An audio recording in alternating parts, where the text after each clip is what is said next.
Hello, and welcome to The Fool and the Philosopher. The Philosopher and the Fool. So I recently watched The Wind Rises. Yeah. Studio Ghibli film. Yeah. You've seen it, right? Yes, I watched the premiere of it at our film center. Oh, wow. For a class or something? Yeah. So 2013. Yeah, a teacher really liked Ghibli, and That was his last film. It was relevant with our history class. We were covering World War One, World War Two. Yeah. And so it's World War Two. We're covering that. I like Studio Ghibli. They're doing a premiere. I've gotten the paperwork. We can go see it. Cool. And that was his last movie until the new one that's coming out. Yeah. In 2023. Yeah. So that movie was your grade, what, 11, 10? Grade 9. 9, okay. That's the year I graduated, I guess it came out. Yeah, and you're 4. Yeah, that makes sense. Yeah, grade 9. Yeah. So that was your grade 9 project. It wasn't even a project. We just gotta watch it. So maybe that would be like a grade 10 project then, like doing some analysis. I don't know. As an English project, holy cow, that would be like 3rd or 4th year university. Because there's a lot going on, eh? Well, after I watched it, I did some research because there was a few things about it that were odd. Yeah, and I didn't even notice most of them, but as I did more research, I learned more. Yeah. So first of all, his wife didn't die like before, like right after they got married. She never got sick or anything. They had 5 kids together, and they were, I think together for a decent amount of time. Yeah. And then that weird German guy in the hotel with the long blonde hair, with the giant nose and the piercing gray eyes. Yeah. He's not a real person. So I was like, what is going on here? Yeah. So if I was a 3rd year university teacher, I would have this lovely project for my students, and they would all love me because they could do so much fun research about this, which I think is what most university teachers think. But the amount of reading my students would have to do this project, right? Yeah. So I would want a complete analysis of the film and its influences. Yeah. So that German man was based on a former high-up at Studio Ghibli, a German, who helped them with their American partners. Yeah. And so to honor him, they put him in the film, his likeness in the film. However, his name was Kastrop. Yeah. So Kastrop, and he was obsessed with the song The Magic Mountain. Yeah. So one of the greatest German novels, or the greatest German novel of the 20th century, was called The Magic Mountain. Yeah. Which is this apparently incredibly confusing and convoluted novel, but very long, huge amount of themes and stuff explored, about a man named Kastrop who goes to a place called the Magic Mountain where he thinks you can forget everything. Yeah. And it deals with all sorts of topics like divinity and dreams and mythology and sexuality and philosophy and 25 years after he wrote it, he wrote a book called Writing The Magic Mountain. I was on some LSD and mushrooms at the time. Oh boy. Because people were so confused about it. They kept begging him, what does this mean? How do we understand this? And the new book was basically good luck.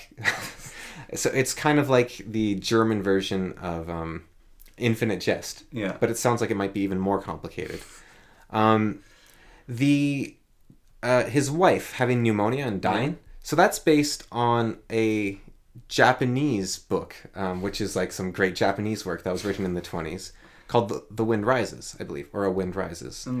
And it's about a man's true life experience of living in a sanatorium for a year with his wife. Please don't smoke. After she got tuberculosis or something, and she died. And so it's talking about how to deal with grief, how to move on, how to deal with the fear and the anticipation of waiting for your wife to die. I remember the really weird part where he's outside smoking. It's I want to be with you, so I'm fine with you. It's no, I shouldn't be smoking near you. It's it's okay.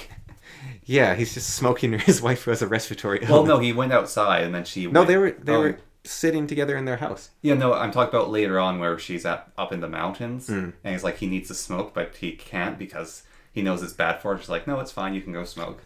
So her name wasn't the name of the woman from that novel. It was the name of a woman from a different novel by the same author, who they took and gave to her.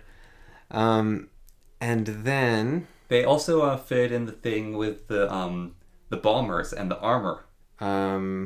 Where the guys, the Japanese bomber, know how he's working with. Oh yeah. They fit in that problem. Was that even a thing with the Japanese bombers, or did they just put? What, they couldn't make them out of metal, or? No, where the planes flew out and then the ones came back and they had bullet holes in the wings, and they're like, we're going to put more armor where these holes are. And I don't think they talked about that. No, I definitely remember that from the film. I don't. Okay. Oh, they talked about how they put fuel in the wings. That's different. Yeah. Like, they were basically saying, the bombers, we need to put fuel in the wings, but that means if they get shot, they die. Yeah. And so that was just bad. But that's all they could do. And also the riveting, where it's like, we need to make them more aerodynamic. So. Yeah, we'll have a single slot screw instead of a Phillips head. And then it's better than filing them down. And yeah. But that was the actual historical stuff that they were talking about there. But yeah, they combined all these elements. What about the the insane Italian with his weird dream, Caproni, the flying machines? Yeah, they added. I don't know what that was about, but there's another part I missed, which was "A Wind Rises" is based on a quotation of a French philosopher, I believe, which they say throughout the movie constantly, which is "The wind is rising. Remember, you must live." Yeah. The wind is rising, so you must live. The wind is rising, so you must live. Yeah. And I would want my students, you have to do a full analysis of where that comes from. And on top of that, he wasn't going to make this movie. He wanted to make a sequel to Ponyo, which I haven't seen, but it's about some girl that lives on a cliff or something. I don't know. Okay. But Ponyo, so he wanted to make a sequel to that, but he was writing a graphic novel, which was the movie we ended up getting, basically. And his director or supervisor, whoever it was, said, "No, make it on this. This is great." And he said, "But we make stuff for kids, and this is way too dark for kids." Yeah. And the person said, "Sometimes kids should see stuff that's like outside their comfort zone. Sometimes they should see stuff that's a bit darker." And the thing that convinced, so he's like, "Okay, yeah, maybe." But the thing that convinced him to start writing it all and doing it all was he read a quote from Zero, the designer of the Zero. Yeah.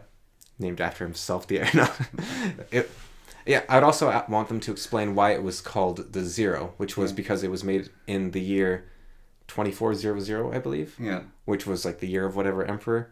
But I'd want them to explain the Japanese calendar system, and but he said there's a quote from Zero, which is, "I just wanted to make beautiful machines," and that's what inspired him to make this whole thing. Yeah. And on top of that, they have to do an analysis of how all the machine noises, as far as I can tell, for some reason, are done with the human mouth. Yeah. Like, did you notice that? Where it's like... it's been so long since I watched it.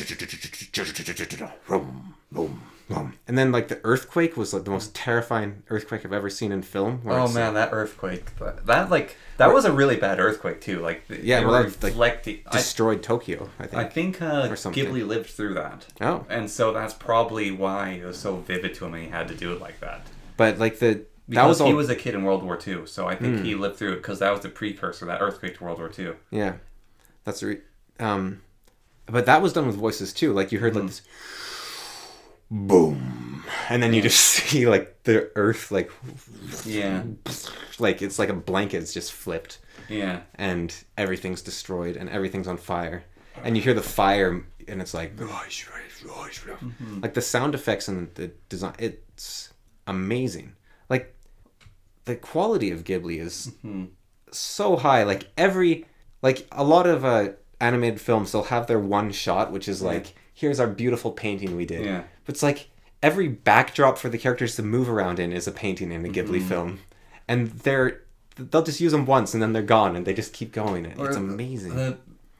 Like that one thing where it's like, I want to make beautiful machines. I remember one of the lines I really remember from it is, it's like, it's such a shame we have to put guns on them because they're extra weight. If we didn't have the guns on them, they could fly much farther. Yeah, so the way he did it was actually a joke. Yeah. So he said, "So we'll have a 500 knot machine." And they're like, "That's more than twice as much as the Navy wants." And he's like, "Yeah, well, this design would work. That would be at least 500 knots. Of course, we wouldn't be able to put guns in it." And everyone's like, and then he's like, "So we're going to have to use this design instead. And that's for the future." And everyone laughed. Like he was sort of making a joke with it. But it's also like... They didn't put guns in Zeros. Really? Some Zeros had guns. So were they just kamikaze? Yep. Yeah. The Zeros without guns, they couldn't afford the metal. So the ones that were kamikaze, Wouldn't the Germans have missiles by that point? Like, the Zeros were far better than missiles. because you could aim them? Yeah, it was the pilot. Basically, I don't... okay. Better is... Okay. So the missiles didn't have very good targeting systems at that point, and you basically had to do a bunch of math to aim them. The Zero... But you're not spending a trained pilot every time. Well, a human life. so after the success of a Zero, which basically destroyed battleships, like the Zero is why the battleship's no longer a good ship. It was the Corvette.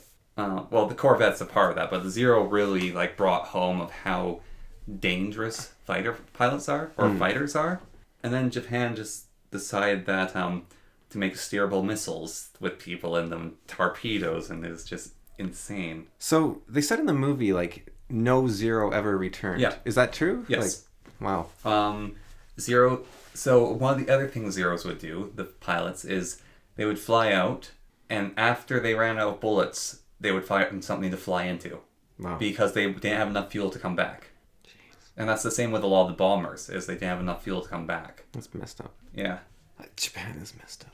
Like, but like the film really did express like him and his the competition, also his best friend, the guy who's making the bombers. Hiro and Jiro built the Zero and the whatever bomber. Yeah, but Hiro and Jiro, they just wanted to make planes. Like, both of them didn't really want to make war machines. His friend was a little bit more into like designing a machine for war. Yeah. But it's like these two guys were just like incredibly brilliant engineers. I think that's probably true of, like, that's what Caproni says when he's on top of it. He says, "We're doomed that it's a curse to be an engineer because everything you make will be used for war."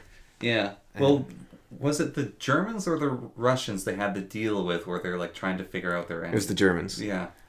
Like, that's, I don't know why that scene sticks with me in memory, because I like remember barely anything about it, but it's like they had some sort of difficulty, like basically they looked at the designs and they were garbage or something, or... No, the Germans wouldn't let them look at their planes. They were only letting them look at the outside. And they didn't want them to take their secrets because they said Japan was just stealing everything from them. And Japan was, in the film, like, they're talking about how Germany is 20 years ahead of us technologically. Yeah. If we catch up to them in 5 years, they're going to be 5 years ahead of us. Yeah. So, like, we can never catch up to them, basically. There's that other scene right near the beginning.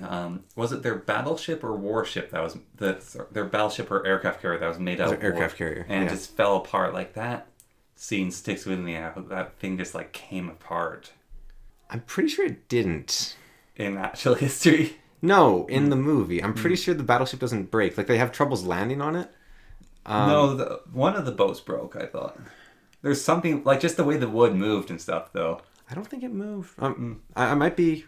I might misremember. It was a long time. It stuck with me. Something that didn't happen. There was... Was it in our psychology class or something? There's a guy, he talked about how there was his favorite pub when he was a kid. Like, he used to walk by this pub that had this sign of a man slaying a dragon on it, and it stuck with him for ages. And when he was older, he was like, I want to find this. Like, he returned to his hometown, which he moved out from when he was a little kid. And he's like, I'm going to find that pub and, like, look at that amazing sign of, like, George slaying the dragon or whatever it was. And he couldn't find it. And he found the place eventually, but it was like, you know, it was like a cat or something. Like, there wasn't anything getting slain. There wasn't any dragon. And it might have just been, like, a text, like, the friendly cat or something. And he's like, somehow that became a dragon in his head. Like, it's amazing that it's like, you know, your best memory? Just think of it right now. Like, imagine that moment and all the happiness and all that bonding with a person. Yeah, it didn't happen. Yeah. So, you know the game Hades? Yeah. Yeah, I saw you were playing it. Yeah, no, it's growing on me. It's actually got, like, so stories in games, right? Supergiant, I think, does it better than basically any company. It's stories. It has a lot of reference to Greek mythology. So if you know Greek mythology, it's like, I get that reference.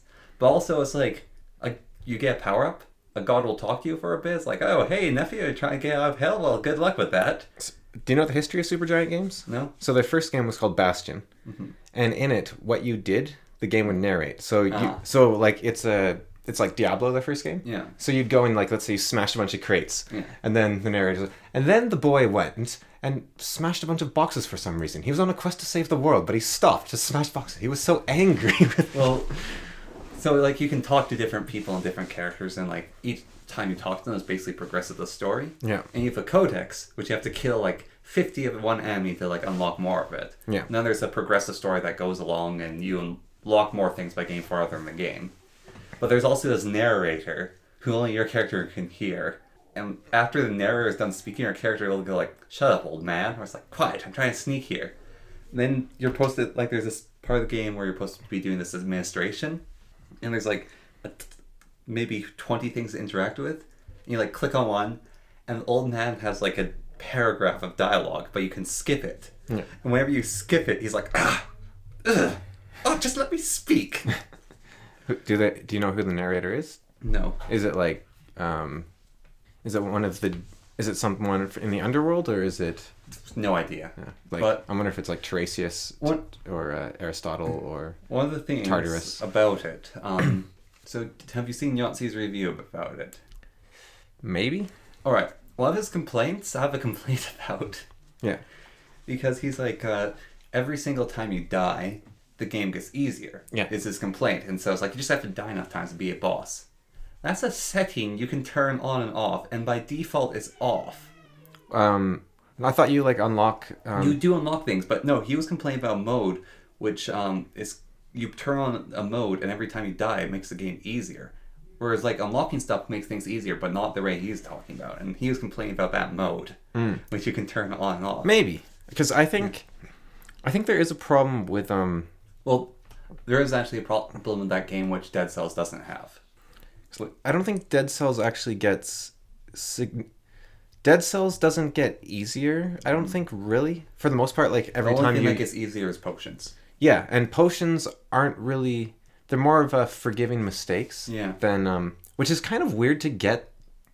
The better you get at the game. Well, but on the other hand, you also start losing them though when the difficulty goes up. They take them away from you. Oh, do they? Yeah. So know how there's a potion refill station, like everything that's done. So the next difficulty removes half of them and leaves little bottles, so you only get one refill.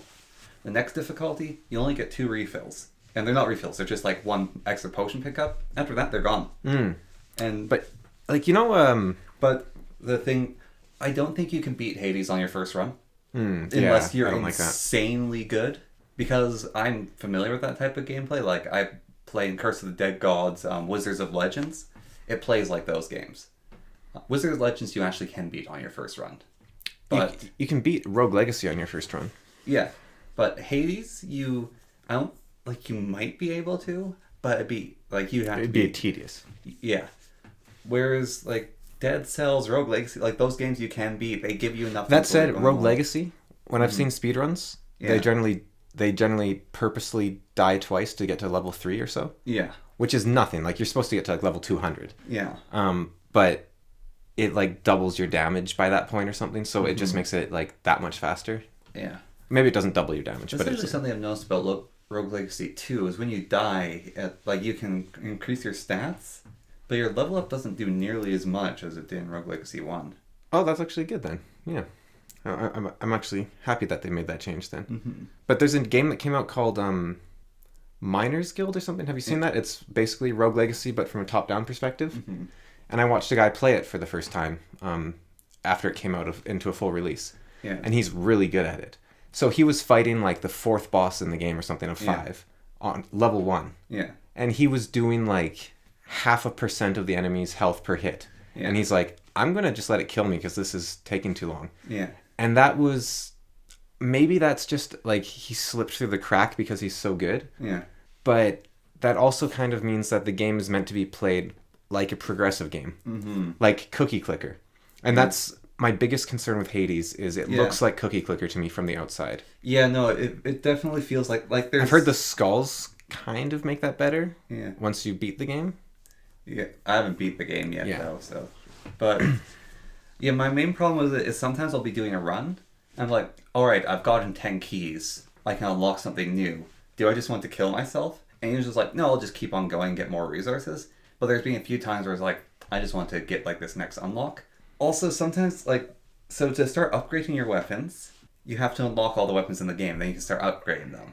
And it wasn't very clear on the upgrading, so I wasted basically a very rare resource on spraying out my upgrades, and you're supposed to focus. But also it's I don't want to unlock those things. I like the sword. I don't want the gun and the shield and the gauntlet. But I want to upgrade the sword. I don't want to waste time unlocking these things. I think that's actually a good game design. Because it forces you to try everything. Yeah. Whereas... No, I was fine with that. Dead Cells punishes you for unlocking items. Well, it doesn't, though. It does because you get them less. I'm sorry, you dilute the pool of items. However, it has a little countermeasure built in that the more you use an item, the more you see it. Yes. It's kind of like, well, Dead Cells. I don't think anyone does it as much as Dead Cells. Slay the Spire has a lot of those little tweaks as well. I think, and even, I don't know, Dead Cells, sometimes you can be pleasantly surprised by using an item that you won't usually use. Yeah. And it's if it has high stats, it has high stats. But... It would be a risk because in, what was the game? Crypt of the Necrodancer? Where you can use the janitor to get rid of items? That feels almost like a feature Dead Cells could almost have. I don't know about that, though, because sometimes it's I have this fan, and hey, it's actually really fun. Yeah, I think, the janitor is a good idea for the player. Yeah. But the problem with the janitor is that... the designers are sort of admitting that they have a fundamental problem in their design. Yeah. And instead of item isn't good. Instead of fixing the design problem, they are putting a band-aid on it. Yeah. And look, you can't by the time you've made Dead Cells or Crypt of the Necrodancer, it's too late to redesign your game so that... Well, that's what you think. But so Dead Cells' latest update? It made it so going green was viable because purple and red were the two viable paths, and you never go green. But that's just a numbers tweak. Well, it's also items tweak and stuff, but yeah, but they just have to. They don't have to redesign how items are granted, how they're unlocked, how they don't have to completely change the game. Also, because Necrodancer, some items just don't feel good to use, whereas in Dead Cell, I don't think there's an item that doesn't feel good. Yeah, and I think ideally the janitor would be there so that there's a play style that a lot of people love, but it's just not for you, and so you can just turn that off. Yeah. But yeah, I don't know. I'm kind of torn on that. But yeah, I've been wanting to tell you for ages actually. Matthew Matosis made this amazing video recently called Meta Micro Videos. Yeah. And so I have a favorites list of videos on YouTube. It's publicly available. Yeah. So anyone can go to my Lord Cameron thing and look at it. And every single one of those favorites, I think there's 13 of them. Yeah. I do not favorite lightly. I have seen a lot of videos on YouTube, and all of them are gold. I think. There's one in there I haven't watched in 6 years, and I'm not sure why I put it there. I'll have to rewatch it sometime. But his is now in there because it is so good. He talks about RPG design. And he says, all right, so to understand RPGs, first I want you to go play Cookie Clicker for an hour or two. He said, now this isn't a good game. This is tapping into some sort of addictive impulse in humans. Yeah.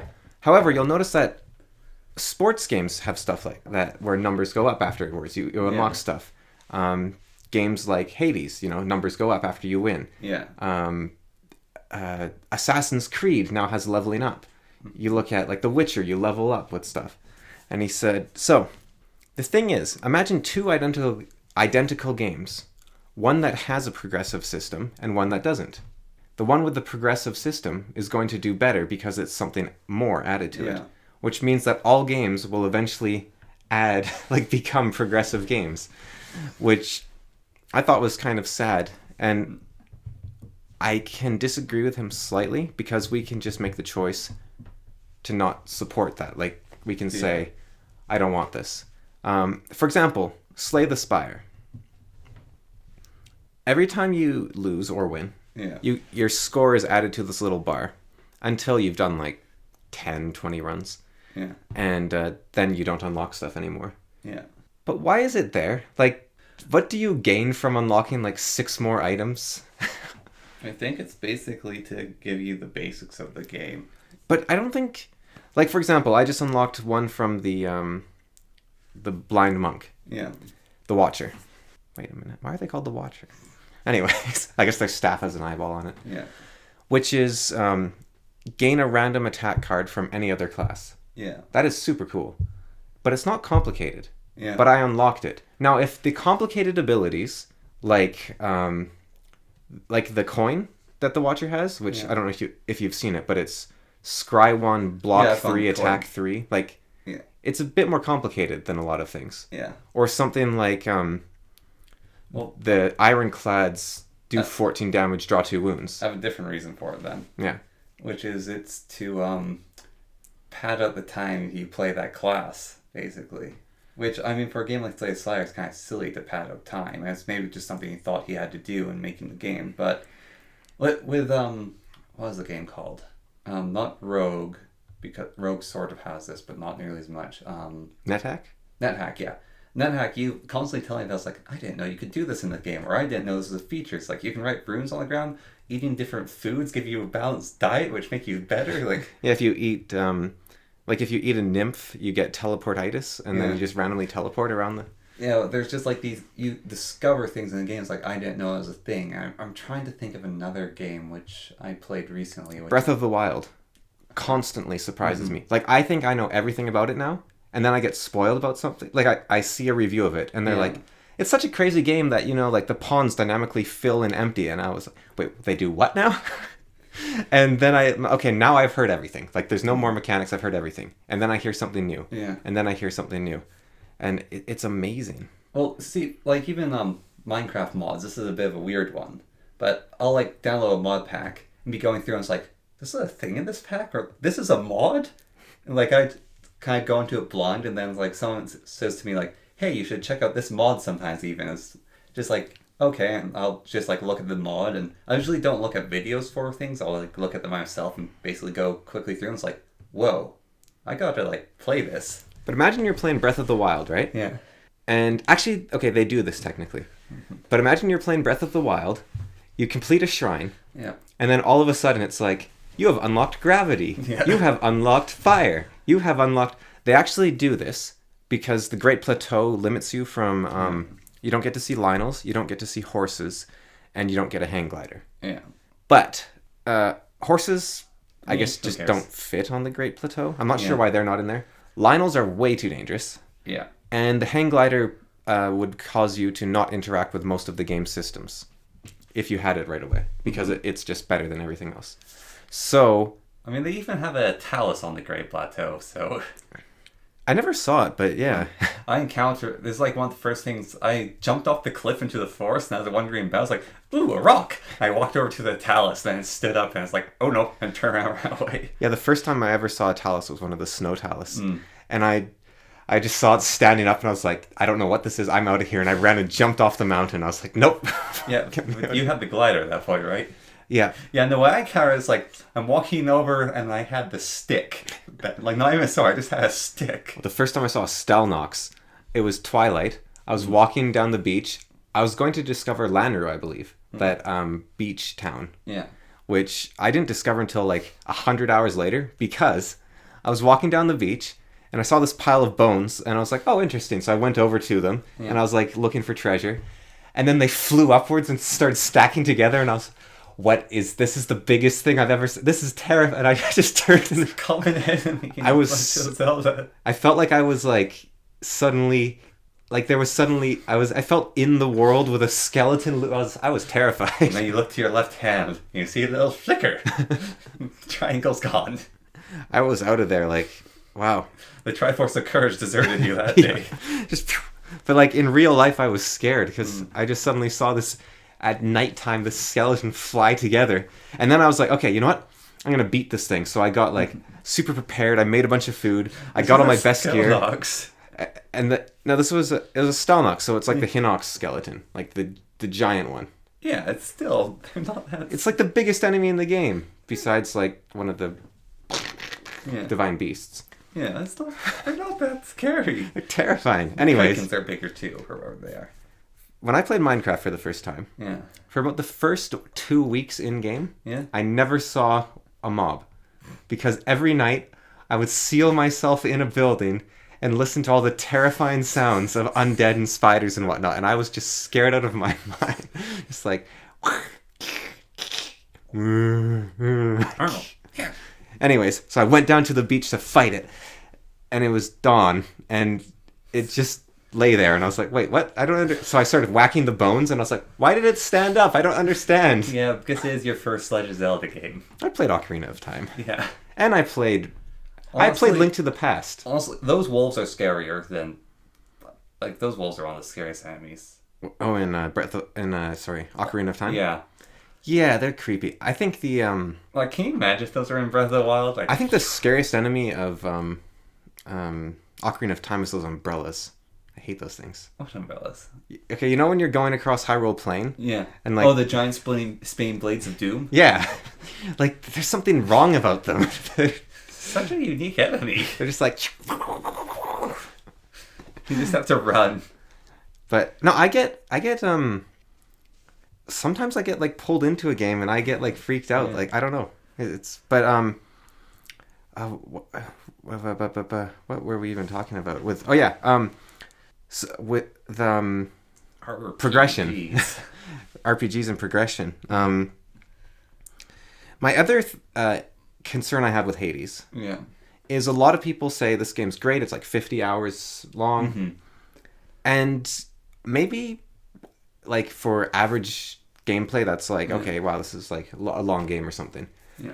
But a 50-hour roguelike gets boring after the 50 to 70 hour mark. Yeah. Like, you see people that say, I've been playing NetHack for like 1,000 hours, never beat the game, always discovering new stuff. Yeah. Like, there's, that kind of concerns me about it as well, I guess, is the... I have some fundamental problems with it, but there's also just some things in Hades that really suck me in. Probably all the addictive loops, and apparently the storytelling is incredible. I like the story of it. But that's not going to do it for me. The story's like a nice side bonus, I find. One of the things I really like is basically trying to find a build that works, because you like get randomly given stuff, but you can sort of steer how you get them. I do have a problem with the dynamics between bosses and basic enemies, which is you can feel like your build's really good, and then you go to a boss and your build's garbage. I think Slay the Spire kind of does that too, actually. So does Dead Cells. Oh, you know what really does that? Monster Train. That's my biggest problem with Monster Train. Yeah. Is the final bosses have like 3,000 health, and you're fighting stuff normally that has 5 to 30 health, which means in order to win, you basically have to be using stuff that's like double the number of attacks you have, and then use that multiple times, so you're doing absurd numbers. Well, the bosses in Hades have predictable attack patterns. Just because they're predictable doesn't mean I can't avoid them. And then it starts adding like boss variants, which makes that a little harder. But I had a build which is basically, I do this giant spin, which did like 300 damage. And that's basically enough to kill every basic enemy on the screen. And that can take like a good 5% off a boss's health. However, it takes time to charge up. But still, I could like just finagle about, charge up, do the spin. But against bosses, it was worthless, because it's too slow, and their attack patterns of bosses are faster than this charge can work. And against the final boss, like the closest I ever came to beating him, I actually messed up my build, but I think that actually helped me. But the final boss hits so hard, and his attacks are so hard to avoid, and it's like, I feel like going in, like there's two items, the sword and the fists. Mm-hmm. And I feel like you have to do something insane to use them against him, which I did. Like, the build I had to fight him is basically like blitzing around the map and like bouncing back and forth through them. And so it's like, by the virtue of that build, I avoided attacks. But then I had a different build, which is like, if I just stand and start hitting enemy and dodge every once in a while, I'll win. Go against him, it's like, oh, he only hit me once. Okay. Oh, he hit me twice. Okay. Yeah, but this happens with other bosses. It's fine. Hits me another time, and I'm dead. And it's also, like, bosses actually hate this feature in games, which is combo breakers, or, like, damage breakers. So, a build I had is you get this god meter you can charge up. And with Aphrodite, I think she's actually one of the best to have it. She fires out a bolt and hits the enemy and deals 3,000 damage. Okay. And so it's, like, can take out a third of a boss's health. So I'm fighting a boss, and I'm like, all right, he's at a good point. I've got my meteor charge. I'm going to hit him with this blast. I hit him, and it takes a plink off his health, and he gets this little invincibility. Because whenever he gets to like a third of his health gone, he becomes invincible. Yeah, Pokemon's done that now in the latest Pokemon. Which I don't like that.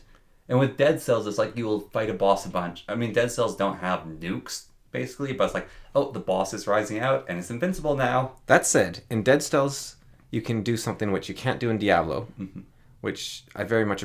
Actually, Diablo's kind of weird, but you can actually stun bosses in Dead Cells, which I quite like. Yeah. I actually... You might agree with me on this, but I feel like maybe I'm just seeing... Because the thing why I loved Matthew Matosis's Meta Micro video so much is he talked about a lot of stuff that I felt like I was alone in believing. Yeah. But it was sort of a reminder that just because you see more voices or because they're louder doesn't mean they're a majority or anything. There's other people that think what you're thinking about stuff. Yeah. But I don't like boss fights, typically, because they tend to remove... Like, you're playing a game based around a concept, and then the boss fight takes you away from that concept. It bottlenecks you into... It's like the game's a very wide thing where there's... Like, Dead Cells not so much, but even Dead Cells, but it's definitely like Hades and Wizards of Legend even to an extent. Like, Wizards of Legend's actually really good about that. I think Curse of the Dead Gods boss battles are amazingly... Like, you're playing the same game. Yeah, but, like...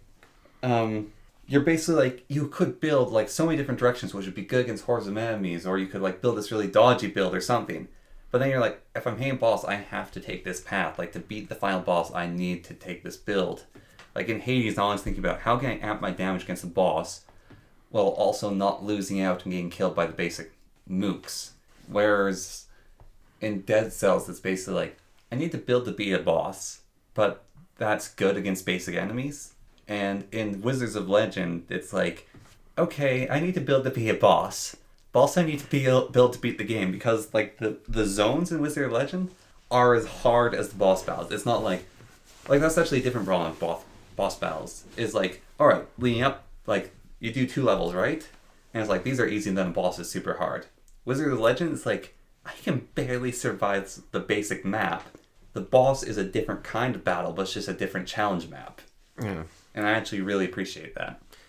Like, I think the classic boss is Metroid and also Legend of Zelda. Like, they sort of define bosses. And I don't like either of them. Like, well, Metroid's bosses, I don't...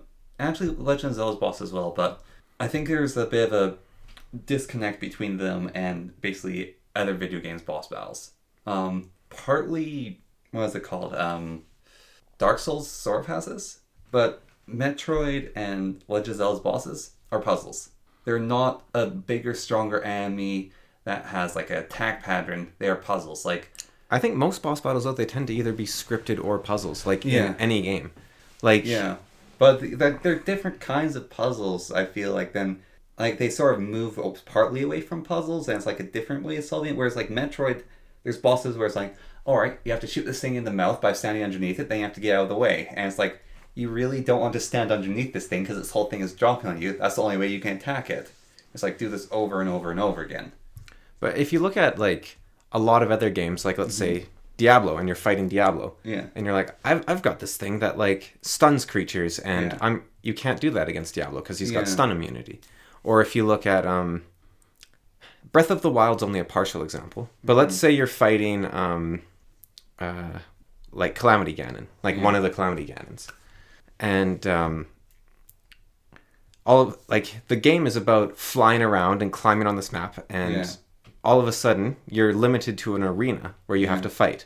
Now, I think something like the true boss of Breath of the Wild, which I think is like the Lionels, because they're actually, I think, the hardest fights in the game.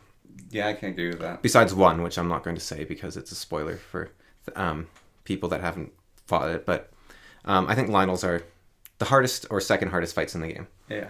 And I think the giant sand things are really hard, but I just don't know how to fight them. Oh, those Molduga.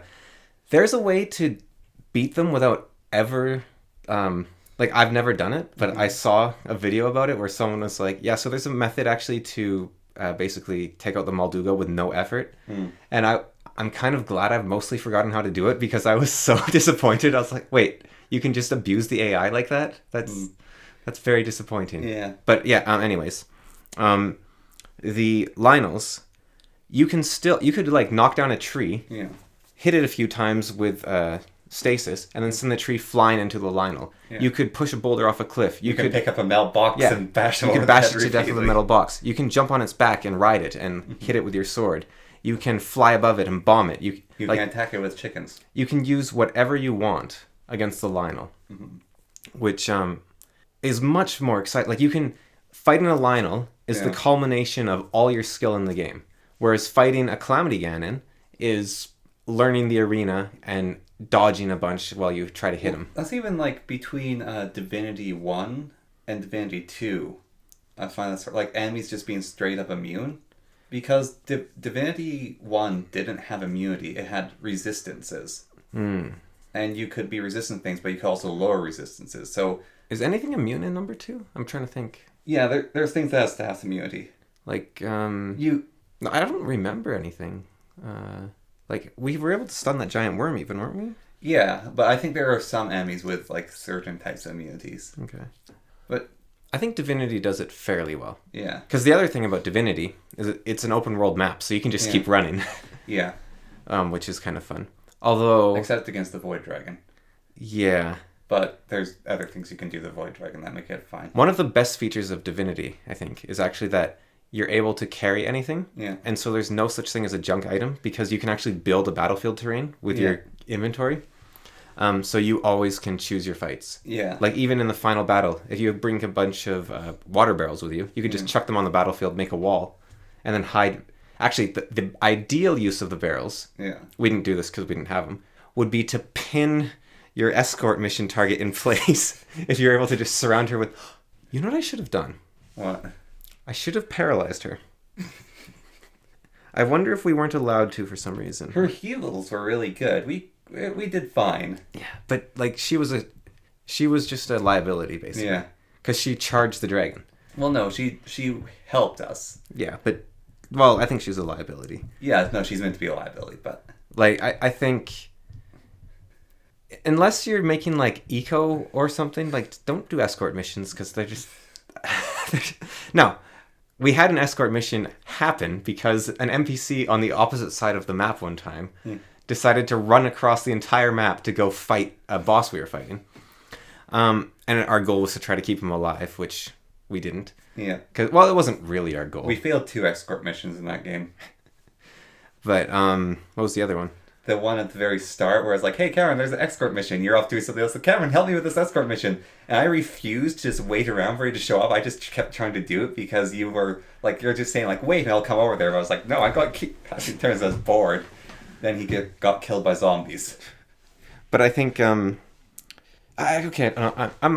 escort missions have their place. Yeah. I want to, actually, speaking of RPGs, I've got an RPG design little niggle thing to do with, Cyberpunk, right? Yeah. Okay. So, the plot of Cyberpunk. Just a little bit, right? Yeah. Now, what is your motivation in Cyberpunk? That's actually my biggest problem. It's not... You have 2 weeks to live. Yeah. In an open world game. Wait, if I don't complete the game in time, do I die? No. Okay, good. You should. Yeah. That's not a bug. I'm just... If they give you a number, they should stick to it. Okay, well, this is what I believe is the biggest my biggest problem with Cyberpunk actually is that thing you talked about. So, The Witcher, it sort of has like this, your pressing matter, whatever. I'll talk about that. But the pressing matter is important. So, Cyberpunk, you're a mercenary. Your beginning motivation is trying to make it big. Make a lot of money, make it big. Okay, sort of fun. I can take it. You want to be famous. After that, your motivation is not to die. That, and maybe like you're doing stuff for other people, and maybe the story progresses onwards from there. But your main motivation is not to die. That is not heroic. That is... I'm fine with it not being heroic. Well, no, but I don't find it as much as a drive compared to The Witcher, which is you're trying to help out your daughter. Yeah. And you're trying to help people. Like, Geralt's doing mercenary work. Yeah. But he's helping people. Whereas in, like, Cyberpunk's meant to be this, like, morally ambiguous, like, you do horrible things. But, like, the the good options in Cyberpunk aren't really all that good, and you're just kind of a horrible person. Like, even if you play to be a good person, you're still kind of a horrible person in Cyberpunk. So your problem, I think, might be different from mine. So your problem is that the motivation isn't sufficient to make you want to interact with the world. Yeah, it's like the story's just not as much there. Like, I remember we talked about this, but like in The Witcher, like I walked into a house and it's like, this is a really nice house. And I'm like just standing there and I was crying. It's like, this is such a small house. Like but if I could have this completely as my own, like that whole house just had its own little story to me. I don't know. But in Cyberpunk, it's like the city has a bit of a story, but I don't feel like it doesn't feel nice. It's not meant to feel nice. I know it's not meant to feel nice, but it's like... But if you don't like that, you don't like that. Mm-hmm. But no, my problem is not an issue of motivation. Mm-hmm. Because I don't care. Yeah. Like, I am not saving anyone. In The Witcher, I'm not saving anyone. There are a bunch of pixels on a screen, right? Like, in Skyrim, there is no kingdom to be saved. It's just a computer program on my computer. Yeah. Right. More or less. My issue is that if you listen to the story in Cyberpunk, you should be following the main quest at every second you have. Because you have 2 weeks to live. If you do any dilly-dallying, you will die. So there is no reason for it to be an open world game. They have ruined their entire open world game by putting a time pressure on it. In The Witcher, if you are doing anything but relentlessly hunting down Ciri, she could die at any moment. In Skyrim, there is a dragon... Just on Ciri, she's time traveling, so you're good. No, I'll go back to that, but no, no. This is a person that desperately needs your help. You are told the Wild Hunt is like a step behind her. You must find Ciri now. Yeah. And then you go, ooh, I'm going to go do this little knockoff of Snatch where I box people around the kingdom. I'm going to play cards. It ruins the entire premise of having an open world to play in. In Skyrim, first, you're about to be executed. Then you're fleeing from a dragon. Then there's a dragon burning down a place. Then the Jarl desperately needs your help. Then the Greybeards desperately need your help. So the only way to play to Skyrim is the moment you escape the dragon at the intro, you just get out of there. Or you download Live Another Life, which is actually the proper way to do it. Yeah. These open world games... No, I'm not done yet. Far Cry. Your girlfriend is being held by insane terrorists who are going to murder her. To be Far Cry 3 you're thinking of. Yeah, be fair, Far Cry 3, if you sit still, it's one of the games that has like a really weird speed run where you can just sit still and win the game. Yeah. Because it's like, wait here, I have to go deal with something. And then like you sit there for 15 minutes or something, he's like, well, that's dealt with, let's go blow some stuff up. Yeah. This you're supposed to, like, Far Cry 4, this beautiful tropical jungle. You can fly on hang gliders, ride jeeps, like sneak through enemy bases. All of it is pointless. You're a horrible person unless you are relentless. So maybe I do care about these pixels to some degree, but unless you are relentlessly pursuing saving your girlfriend, right? Yeah. I don't know why these RPGs do this. There's easy ways to fix all of them. So, The Witcher. Yeah. No, sorry, I'll go to The Witcher later. Cyberpunk. Yeah. You are ill. You're going to die soon. Gather money, try to figure out what's going on. That's all they have to say. Yeah. If they don't say 2 weeks, then you're like, okay, maybe I got a month, maybe I got a year, whatever. Yeah. Breath of the Wild, they do it right. You've been asleep for 100 years. My power is weakening, so you need to gather your strength and fight Ganon. It's like, okay, she held him for 100 years.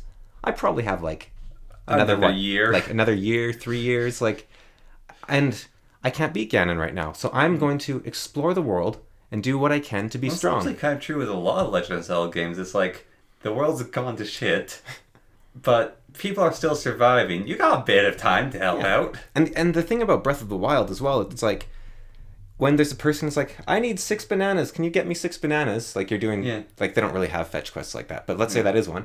You are actually, like, if he gives you like a diamond afterwards or something, you are actually gaining something that can let you build like the ultimate bow or something. Yeah.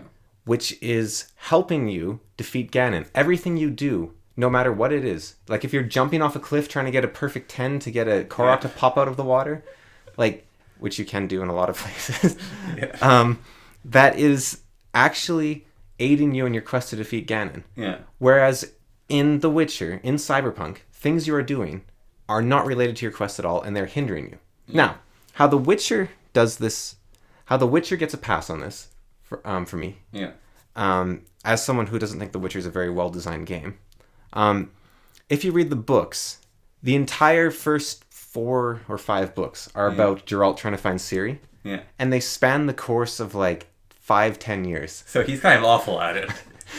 It's more, the world's really big. Yeah. It takes a long time to travel. And he might as well get money while he's going. Well, no, it's really expensive to travel Yeah. and to hire spies and stuff to do stuff. Yeah, and also get food and... So I think The Witcher actually starts you off really good because to get into the city at the start, you need $1,000 or something. Yeah, or do side jobs and stuff. Yeah, but the fact that you need $1,000, it puts you in the mindset of, okay, I need to find Ciri, but I don't have the resources to do so. So I'm going to do mission. I'm going to hunt monsters for these people so that I have the money to buy the city pass so that I can continue my endeavor. So side quests actually pull you towards it. In Cyberpunk, there's someone getting beat up in the street. Yeah. You got 2 weeks to live. Like, do you have... Yeah. like, you're like, okay, it doesn't take that much time out of my day or something. So maybe you can go help them. And I still think The Witcher's artificial limit is not great. Skyrim. I don't know, just, like, don't tell you to go visit the Jarl. Just, like, stop putting you on rails. Now, Morrowind. How Morrowind starts is you go into town, and the captain... Don't you actually have 100 days in Morrowind? No, you're thinking of Daggerfall, I think. Okay. But in Daggerfall, it doesn't matter if you complete the quest or not. Yeah. Like, nobody cares if the main quest of the game, like, the designers didn't put any effort into. Like, you fail the quest and you can't beat Daggerfall if you don't complete the quest within a month. But who cares? That's not the point of Daggerfall. Yeah. And the game doesn't end or anything. Yeah. I mean, that is a problem, though. I think Daggerfall does that wrong. Morrowind. You get off the boat. You go to the captain, and he's like... You get arrested. No, the captain... You're a prisoner on the ship, and you're released. Okay, yeah. And the captain says to you, all right, so you're here now. Now, you're not much use to me right now, so go and get acquainted with the island, take a few jobs, do some mercenary work, maybe visit the other cities, and once you've got a feel for the land, come back to me and I'll have a job for you. That is beautiful. That is how all these games should do it, like similar ideas. Like, Morrowind says to you, hey, I need your help when you're ready, when it's convenient for you. Like, you are not useful to me until you've actually interacted with our game. Yeah. Whereas all the other games are like, here's a great big open world. If you interact with it at all, everyone will die. So just stay on this path. Go ding ding ding ding ding ding ding ding ding ding. And it's the story design is terrible. The ludonarrative dissonance, it's called. I know we talked about Dragon Age Origins before. Yeah. But its open world is actually like it's sort of open world. It's a pseudo open world game.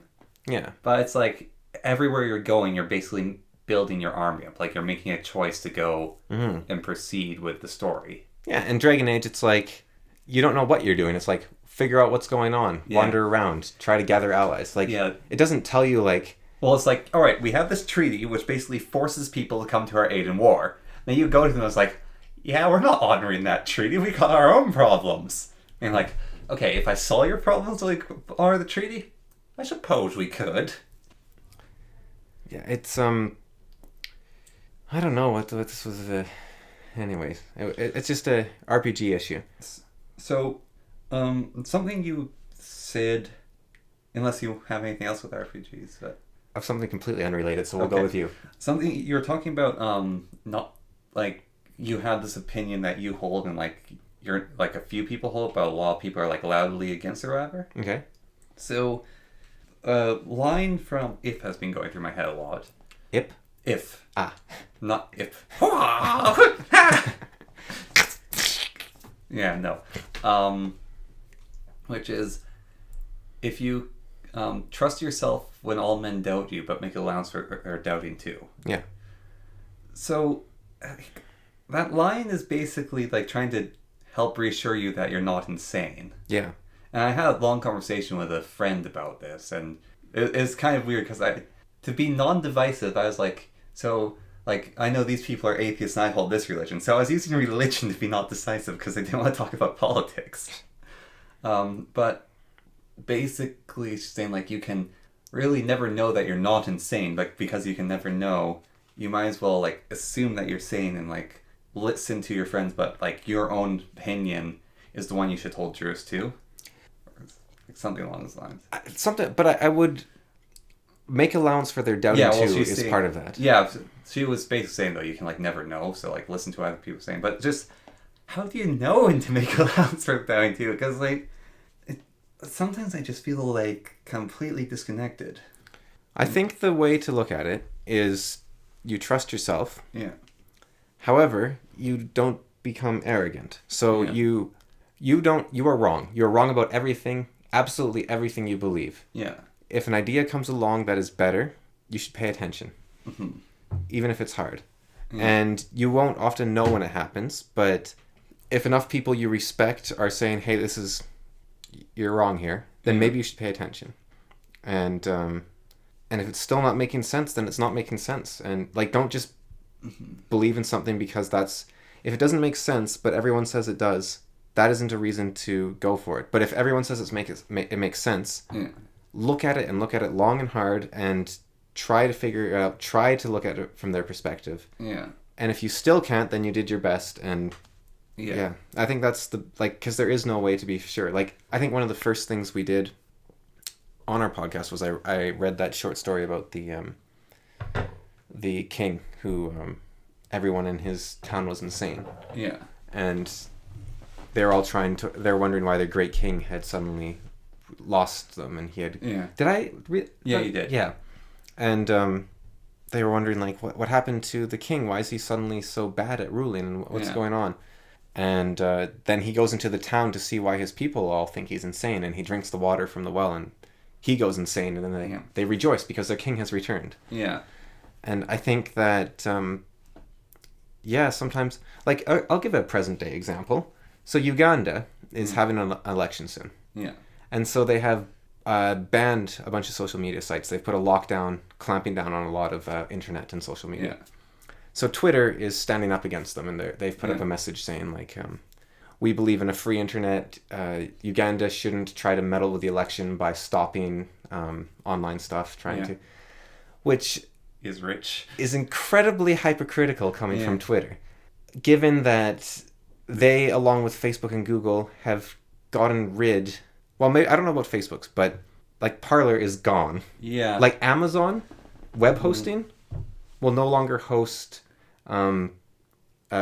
Yeah. Now, I don't know if you know about Amazon web hosting, but that's like 75% of the internet relies on it.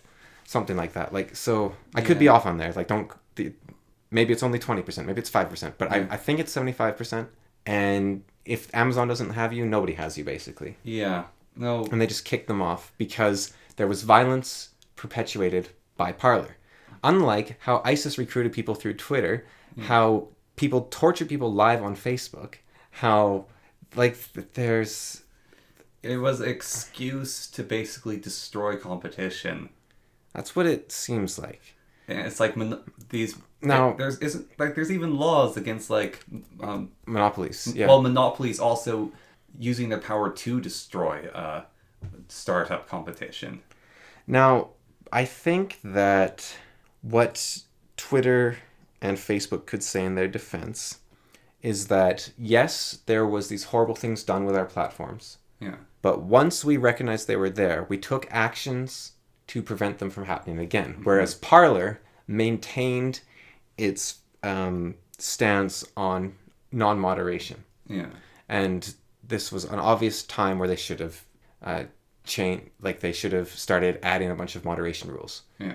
However, this is one of those things where wouldn't life be so much easier for all the social media companies if they said, like, hey, we're park benches. Like, if people murder people over us, that's not our fault. We just put them out there for people to sit on.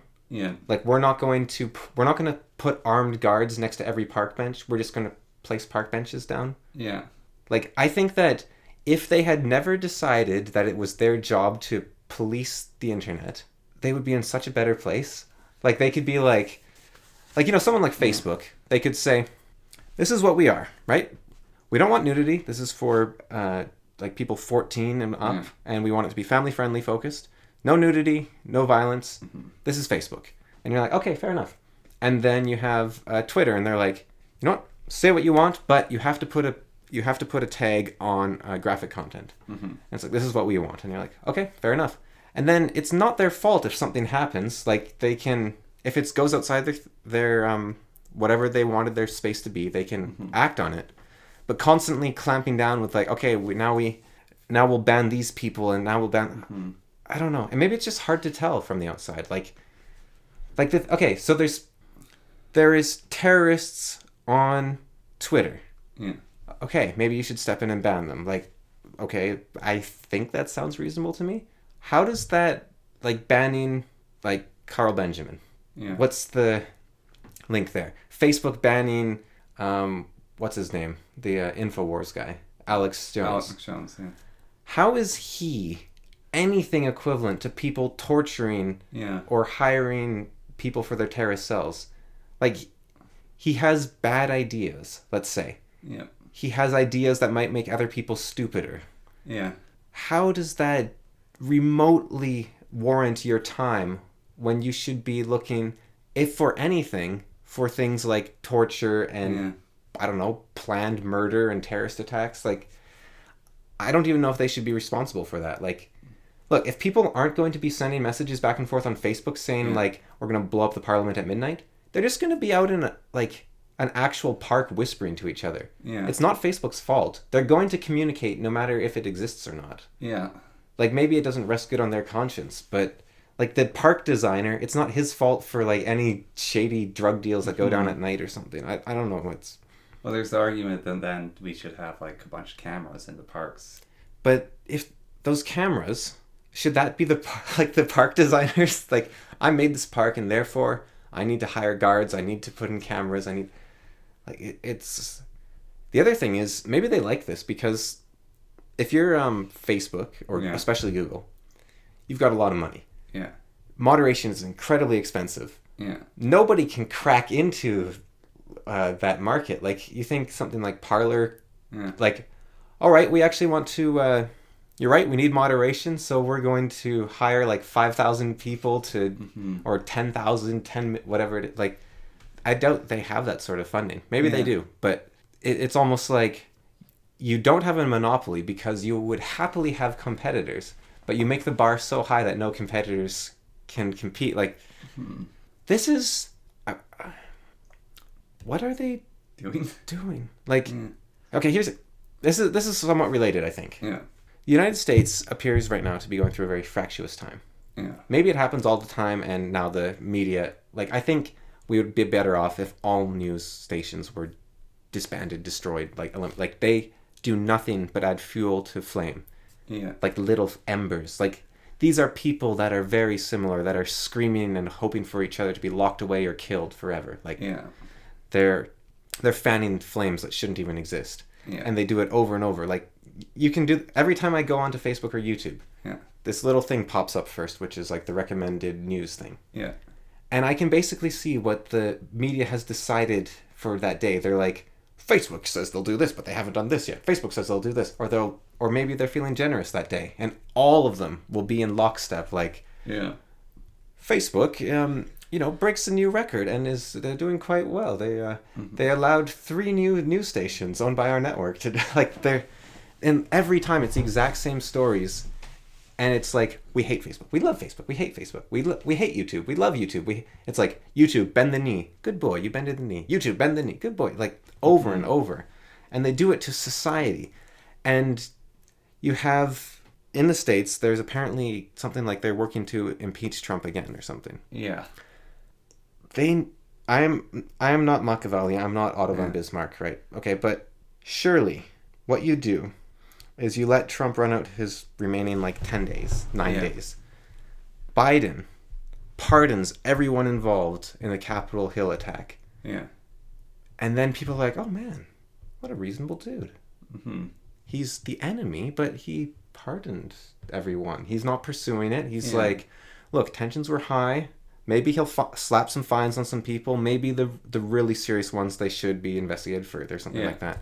But lead and heal or something. Like, I don't even think healing is necessary because there's not a problem, I think. Or the problem isn't what you think it is. This is news-created problem almost. Yeah. No, I like both sides almost like forgiveness could go a long way if either side did it. Just and on I'm amazed that it's incredible that people who should be reasonable people, like I'm talking about like friends and family, Yeah.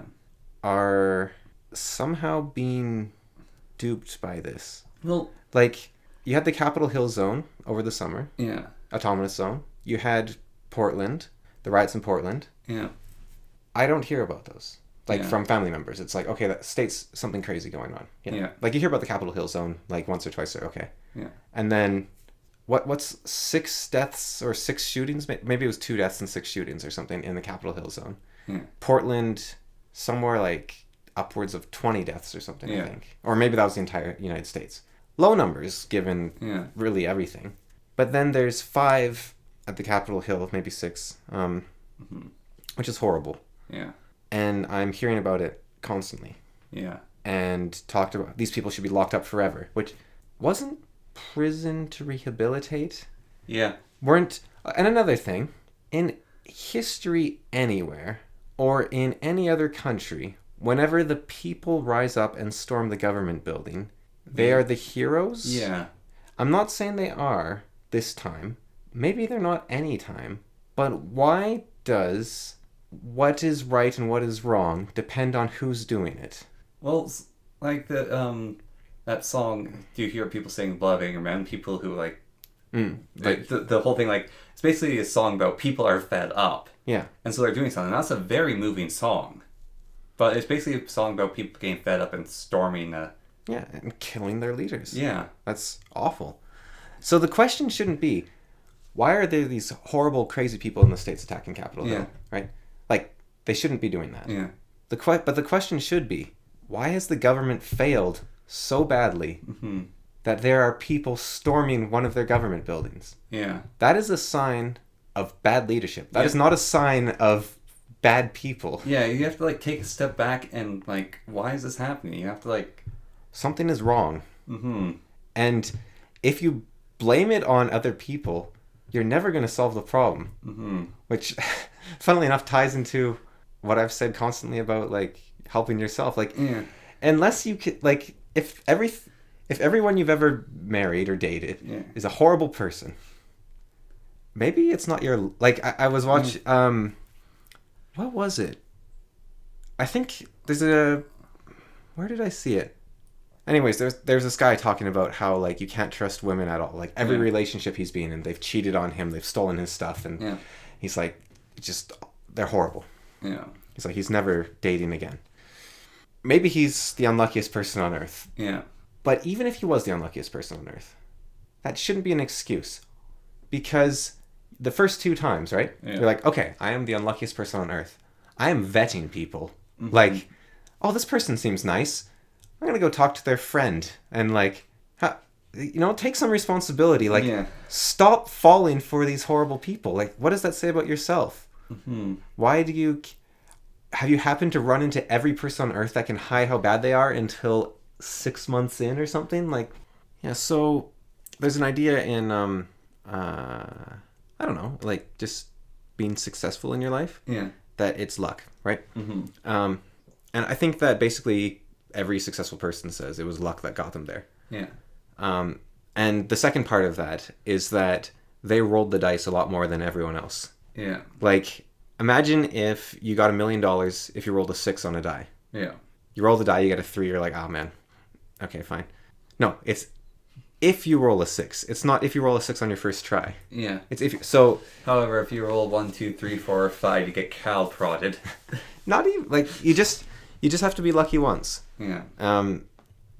So there is an agency in randomness. Yeah. So if you're like, I'm not going to meet women because they're all horrible, that's it's not going to you're certainly not going to change your mind on that. Yeah. But if you meet people and you see what kind of person they are before maybe falling head over heels in love with them, and like, I think a lot of the MGTOW movement, they're blaming their poor decisions on other people. Now, there is a legal aspect to MGTOW in certain countries like Canada and the UK, maybe the States. I know it's definitely a problem in Canada.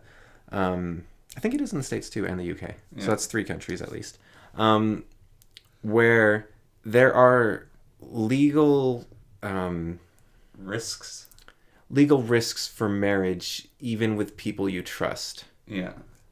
For instance, if there is a divorce for some reason beyond your control, like you just suddenly realize one day both of you like, oh, we're not compatible, or maybe one of you decides I want to move in a different country and the other one refuses to leave their parents or something because they need to take care of them. And you're like, okay, we just have to divorce. There's nothing we can do about it. There is issues where I'm going to say men. I think it's primarily men or only men have this issue, but it might not be. But basically, they will have to work with their ex-wife in order to not have the system take everything from them. Yeah. Like, they'll both have to be saying, like, hey, no, we don't want you to just take everything from me. And like, sometimes they're so overzealous, it's like, yeah, you get the children and that's it. Or it's like, no, we want to share them. It's like, no, you get the children. Or it's like, you get all the money and that's that. And it's like, no, I'm independent. Like, and even it was with Boogie, the YouTuber, when he broke up with his wife, they basically like both agreed to it. And they're going through it and like the legal thing. They like his wife knew and he knew like how much he made, how much she made, like, and how much she supported him in making his money, all that stuff. And they're like, if we were in any other state, what we did wouldn't have worked. But like they were in one of the better states for doing what they did, and it still took them a ton of work for them basically to do what they both thought was like appropriate. And the lawyers even told them like, if your wife wanted to like change things, she could have just done that. And it's like, so I was years back, I was talking to very briefly through text, Dr. Randomer Cam, a YouTuber, and I said to him like, why don't you just only date or marry people you trust? And he said to me, suppose you trusted someone, like you really trusted and loved someone. Would you put in their hand a gun pointed at your head? Like, you know they're not going to pull it because you trust and love them. Yeah. But they always have the option. And that, now I think, you know, you trust someone with your life and that is your only option for being with them. Yeah. Maybe you would do that. I think I might. But if there was another option, like if you do a prenup sort of thing, or you do you just don't get married, but you stay together. That's another way, like, to be with them without them having to hold the gun sort of thing. Yeah. And I think that might be slightly, because exaggeration works great for effect. Yeah. Or hyperbole. And sometimes it's not hyperbole. Sometimes it's worse than death, like having your children torn from you or something. Yeah. But when things are not as bad, sometimes risks become acceptable to take. Yeah. It's like how you will walk on a plank above, like a foot off the ground, but not 1,000 feet. Yeah. The difficulty of staying on the plank is the same. Yeah. But the cost of failure is so much higher. It would be silly to do it higher up. Because you have a 1% chance of falling off a 1 foot tall plank. Who cares? Yeah. You have a 1% chance of falling off a 1,000 foot tall plank. It's low odds, but why take that risk? You're going to die if you fall. And now, on the other hand, if you're going to die from like leukemia or something, and there's a cure on the other side of the plank, you have a 50% chance to die from leukemia, you have a 1% chance to fall off the plank. Yeah. Cross the plank, get the cure. Yeah, it's risk versus reward. Yeah, it's there's some part of your amygdala that is weighing stuff in a very complicated, messy way, and it's giving you a little emotional response of like, yeah, I'll take that risk. Now, the problem is with a legal thing, it seems so far away, it's hard to actually assess because it's invisible. Yeah. It's kind of like the pandemic where it's invisible. You're like, I could die if I touch that person, but that doesn't really make sense. Like, I don't know why that is, actually. Shouldn't people be terrified of disease? Like, how did we get this far? I wonder if that's racism. Like, was racism our defense against disease? And because we decided we didn't like that, we don't have, like... Racism is part of our defense against disease, possibly. Possibly. Is that a bad thing for me to say? It's more of it's the fear of difference, because people do have a fear of what's different. Yeah. Like in everything. Like, You like a good example is we can go to I guess disgust. A cat, Yeah. right? I know that's meant to be like you throw a cucumber at a cat, it thinks it's a snake, and it freaks out. Yeah. But also part of it is the cat's not expecting a cucumber to be behind it. It's something new, it's something different, it freaks out. Like some people like put on a mask and then like look at their dog and their dog freaks out. And it's really unexpected and different. Or like the silliest things can just like mess with people. Like you put a pillow on a chair and a person's like, why on earth is there a pillow on that chair? So imagine like you're in a toilet, right? Yeah. And you see this massive brown smear across the back of the stall. You don't want to be in that stall. Well, let's say you're sitting there and you notice it, right? And you're like, you see this massive brown smear, and you're like, ugh. And then someone's like, oh yeah, there was a potter was in here, and he like, as he got up, he slipped and like got some clay on the thing. You're, oh, okay, fine, whatever. I think that disgust might also be part of it, like, because things that are disgusting, they actually tend to be like disease carriers, like snot, spit, poop, well, urine. Well, urine's a weird one actually because that's sterile. But so it has a lot of stuff in it though. Yeah, it's not healthy. If I don't make a regular habit of drinking it. If the pandemic Special right now, occasions. like it's a cough. Yeah. And like affects you inside. And you're like, ew. But let's say it left open sores all over people. I think we would be a lot more worried about it. Was I saying that to you or someone else? You were saying that to me. I was like, do you think if we had the bubonic plague? Well, I was saying, I was talking about, like, it's a good thing it's not the bubonic plague. Yeah. Because bubonic plague, like, if you get treatment, you have a 75% chance of surviving, and it, like, spreads ridiculously fast. Like, bubonic plague is a way more hyped up disease, like, dangerous disease than what we got. But then I was wondering if it would actually be safer because it's so obvious. Like, you see your neighbor fall over dead, covered in pustules, and you're like, yeah, I don't want that. Yeah, well... But this one, it's like, you go to the ICU, you've got, like, 95% chance of survival. Whereas... You don't see them in the hospital. If we have the bubonic plague, the hospital would be one of the most dangerous places to go. You'd probably just leave people in their homes. Yeah, but like the bubonic plague, the one like during the time of the Black Death, because there's a bunch of different ones, but it was 3 different ones all working together, and it's like it started with the rats, and then people are like, oh, they killed cats because they thought they spread. By the time it got to people, the rats and the fleas didn't matter as much, because the way that bubonic plague worked is like they had this theory, it's like it's a pestilence in the air. There's bad miasma. Air. Yeah, it's a miasma. They were right about that. It was a disease that could last in the air and travel. There might be people that would disagree with you because miasma theory was sort of shot down in the 20s. Okay. That said, there are people that think it shouldn't have been. So it wasn't so much a miasma. It was more like the bubonic plague was airborne, and it would actually come off dead bodies and people who were sick. Yeah, that's a miasma. Yeah, it was and like any surface it touched, it basically go to. Like there's this whole thing of in London, a lot of people died, and there's these thieves that would break into buildings and steal the riches because everyone's dead. So it was like sort of like grave robbing. And it's like you go into a house, this person's dead, they don't need their stuff. And like the police wanted to catch those people because they were breaking and entering. They also wanted to catch those people because they were spreaders, because they were going into buildings where they were guaranteed basically to get the disease. Like if you went into a building where someone died, you were so likely to get the disease, and it's just like awful. The Black Death is terrifying. But I think terror might be better than... I think that the coronavirus... It's like an invisible death. It's like a fart. It's deadly. No, it's like... So how do you win pandemic? You make something that people don't notice. Mm-hmm. Like, if you do a copy of the Black Death, you'll kill like 80% of the world and you'll lose the game. Yeah. You do something that has no symptoms, and you might win because it goes to everyone. I went to my doctor with a slight cough, and he told me I had cutie-syphilis, a disease that has absolutely no effects besides a slight cough, and it never leaves you. Next thing I knew, I was bleeding from the eyes. Yeah, like instantly telepathically mutates as well. Yeah.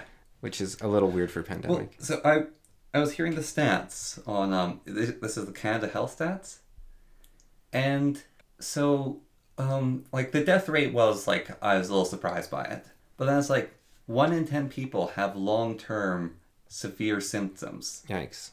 And like, forget about like the death rate. Like it's terrible that people die from it. And it's like, even if it's like a 0.1% death rate, that's kind of high. And it's like, oh, maybe that's smaller than the flu. But the flu doesn't take away your sense of smell permanently, except in extremely rare cases. This is 1 in 10 people. Or they're like tired, or they're... Yeah, well, that's one of the things. That's one of the most common things, is constant fatigue. And constant fatigue is awful. It's horrible. That's basically what I had. And I know one of my friend's older brothers, he has it. And like, he just doesn't sleep. And yeah, like he can't sleep and he's tired all the time and it makes him miserable. Yeah. It just sucks. It's like, if 1 in 10 people, it could even be like, that could be wrong. The stats could be blown up. Even if it's like 1 in 20 or 1 in 100, that's like a thing you don't want to get. Yeah. You don't want to be permanently crippled. That kind of sucks. Ooh. Totally different note. Okay. Maybe happier thing. All right, I'll do a transition so it's like clear. Okay. So here, I'm going to steal what I saw in Linus Tech Tips today because it was amazing. Yeah. I'm just going to put on my Segway pants and then, oh wait, I'm already wearing them. So, I just loved it so much. But anyway, so imagine like we have a friend who he had a teacher who was like the leading expert on furries, right? Yeah. So I'm just like imagining, right? Like he's researching the lab, right? He's like dissecting a furry, and he's like, "What? Wait, there's people in here." Right. So that was my transition. Anyways, I was reading about temporal consciousness, the philosophy of temporal consciousness recently. Oh boy. And there's 3 rough theories on the Stanford Encyclopedia of Philosophy because there's not proper ones, but some student seems to have created their own, basically. Yeah. Which is the cinematic theory, the retro theory, it's called something like that, and the like stratified theory, I'm going to call them. That's not their names. But cinematic theory is that time, the conscious awareness of time is made up of individual points, like frames in a movie, like bam, bam, bam, bam, bam, bam, bam. And so in this frame, that is all there is, and in this frame, that is all there is, and in this frame, that is all there is. Yeah. Kind of a weird one because the idea is the consciousness of time, not actual time. So how could you remember the past if you are only in the moment? Mm-hmm. So there's another theory, which is that you can look backwards, basically, along these points. And so all the way up to the future, all the way up to the present, you have this notion of what happened before. So basically, you remember the past in the moment you're in.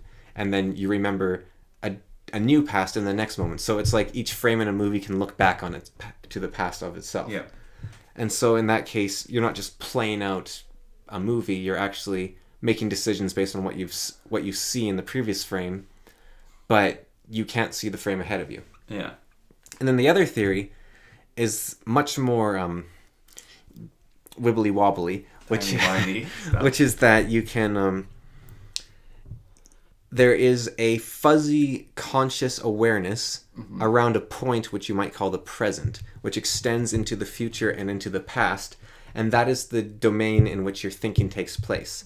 So you are thinking from part of the past into part of the future all at once. And so that is how you can look to the future and look to the past and exist within the present. Because to exist in the... there was a philosopher, Augustine, I think. Sorry, I guess not a philosopher, really. He's like a priest. But priests are kind of philosophers. Yeah.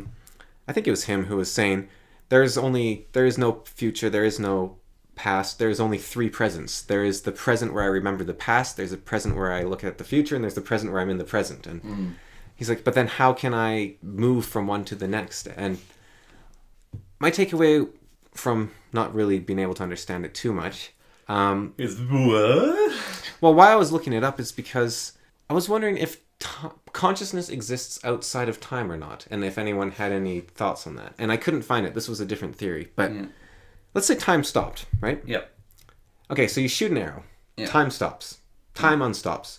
Does the arrow fall straight down or does it keep moving? Greek philosophers argued about it. Modern physicists say the arrow keeps moving because inertia exists. Yeah. So even in frozen time, that arrow contains the property of movement. Yeah. So, you're thinking. Yeah. Time stops. Time unstops. Yeah. Did you die? Did you keep thinking? What's the Windows sound turning on? No, that's something else. No, but... Yeah. When time is stopped, can you continue to think? Well, I imagine it's like falling asleep. But time is continuing in that. But you can think faster sometimes in a dream. But is your brain working harder, or is... Well, I'm not talking about a dream. I'm talking about, when you have like that dreamless sleep and you fall asleep and then you wake up? No. No? No. Oh, sometimes it's just tomorrow. No. Once in my life. Normally no. Okay. No, not at all. But that sounds very convenient, because then the night doesn't take forever. But... although then you're missing out on dreaming, so yeah, you win some, you lose some. So then you just like lose that gap, you're saying, basically, or something? Yeah. I'm wondering. So if consciousness is tied into time, if time ended, then so would consciousness. But let's say time ends and space doesn't. Yeah. Does consciousness still exist? Like, are people frozen in space? Or moving through space, but not time. Which... You can't move without time. Part of the movement formula requires time. Well, okay, people with inertia, right? Yeah. So the people have inertia, even though you don't perceive them moving, they are moving. They're just not moving in time. Yeah. But they are moving through space. It's just, you cannot see from one step to the next because there's not time to observe it in. But they have inertia, so they are moving through time, even though through space, even though they are still. Yeah. With inertia. So are there thoughts? Is there a thought inertia? Is that thought continuing despite I think so. Time not existing? I would think so. So if time were frozen forever, yeah, you haven't killed off all life in the universe, is what you're saying. Maybe. Nope. With that interpretation. You'd have to wait for it to start up again. Right. But if it never started again... Well... Suppose the universe was in a bottle on a shelf, right? Right. It was a TV show. Yeah. And they put it on pause and never took it off pause. Yeah. So those people still have thoughts, even though they are not expressing that. Yeah. Like, okay, is it a kindness, right? You have the universe on VHS. Yeah. Should you pop that in every 1,000 years or so into your VCR and just give it a run, even if you're not watching, just so that people can experience life? Or does it not matter because time isn't a necessary component in life? No. Like, if you're a benevolent God... I don't think I'm qualified to answer that. Should you be running time? Like, is it unethical to end time if you were, like, a god? You know how I don't like my vills getting killed in RTSs? Yeah. Right, but what if you pause the RTS? Is that unethical? No, because they're not getting killed. They can never get killed. I should pause all my RTSs so they can't get... But is expression still possible then? Or have you killed them? Because what is life? Is life being able to experience time? Or is life consciousness? Or is it something else? If life is consciousness... think it's both at once. Is consciousness tied to time? I think it needs to run for there to be life, but it's not over. It's not death if it's not running, but it's not life. It's like this sort of... Is life an illusion, which is a perception of the now, which, like... Imagine if you said that... being in the womb was life, right? Yeah. That's an illusion. That isn't, like, once you leave the womb, life ends. Nothing ever ends. Nothing ever begins. Everything has just always been and always will be. You say this with a British accent and then chuckle a bit after you say a few things. Oh. Nothing has been? Oh, that's Norwegian. Oh, no, that's quite British. If you're in London, that's quite British. I say what, yes, quite rather, yes. Yeah. And here we have the... Nothing... Not that kind of British. Nothing ever ends. Nothing has ever begun. Everything always has been and always will be. Not quite that kind of British. Okay, I got it. Nothing begins. Nothing ends. Nothing has been or ever will be. It has always been and always will be. It extends to infinite directions in both directions. What I was saying is... I say, time never begins. It keeps on going on. You're still not doing the right British accent. There's a lot of British accents. I want Warlock Man. A guy who looks like he could be a Heroes Might Magic 2 Warlock. Or a wizard. The radio fellow. Alan Watt. Alan Watts. You're being very Alan Watt there. I'm not sure what his accent is, actually. It's been a while since and I'm not good at accents anyways. Yeah, I can tell. Okay, so... You know a snowflake, right? Yeah. So, water in the sky. Freezes, yep. No. Water in the sky. Yeah. A molecule, all the same. Yeah. It falls. Mm-hmm. It freezes. It's unique. Yeah. It twirls. It lands. No one sees it. It melts. It is gone. Yeah. It rises into the sky. It freezes. Forever and ever. This drop of water doing this. What defines its shape and what makes it beautiful is its dance. Like, that defines its shape. How the environment, everything around, how the others, like, if they crash into it or not, the temperature, life, right? Yeah. So here's the thing: the snowflake. Mm-hmm. It's in the cloud. It hasn't been born. Yeah. It falls. It's born. It's life. You see its life. It's beautiful. It crystallizes. That's its life. It crystallizing, taking shape. Yeah. It lands. It melts. It's dead. Yeah. It rises. You see, it's an illusion. Like, life is an illusion because it never ends. Like, it's like, it doesn't, it's not, life doesn't end. Life doesn't begin. Life doesn't exist. Like, we're perceiving molecules flinging around as something, but it's not. The question is, does consciousness exist, not life? Because life obviously doesn't exist. Well, I think consciousness is a part of life. But so does consciousness end? Like, that's more like life as it's like, okay, this person's dead because they're in a casket or something. Yeah. But did you even put the person in the casket? Like they you eat them, right? And then they're gone, but all the bits are still there. Like, it's like the water molecule. It'll just keep going and going and going. And here's the thing about a snowflake, right? They fall on other worlds. Yeah. And you never see them. And they've been melted. And no one will ever see that snowflake fall. Yeah. And yet it keeps falling. It does that beautiful dance, right? Yeah. And that almost makes the dance more beautiful somehow. Because it's not doing it for anyone. It's doing it for itself. It's falling down and melting, right? Mm-hmm. What are you smiling about? But Go on. All right, so the snowflake. There's snowflakes for millions of years. Yes. And they're the same snowflakes, but they're different. Like, every time they're different. Yeah. And the snowflake now doesn't remember the snowflake then. Like, they never met, even though they're the same snowflake. Yeah. But they're different. They look different, and they don't talk. Like, they'll never get to talk. It's like. But they go back to what they were, because when they're water, they are water, and so they get to be water for a while too. Yeah, but that's when they're one, when they're in the formless. But when they're in form, the moment when they have individuality, when they have a self, that self goes away and it comes back. But it's terrifying, right? Mm-hmm. Like, this is Peer Gynt right here, right? Yeah. Peer Gynt is the snowflake that doesn't want to melt into the pond. Yeah. He wants to remember. So it's terrifying.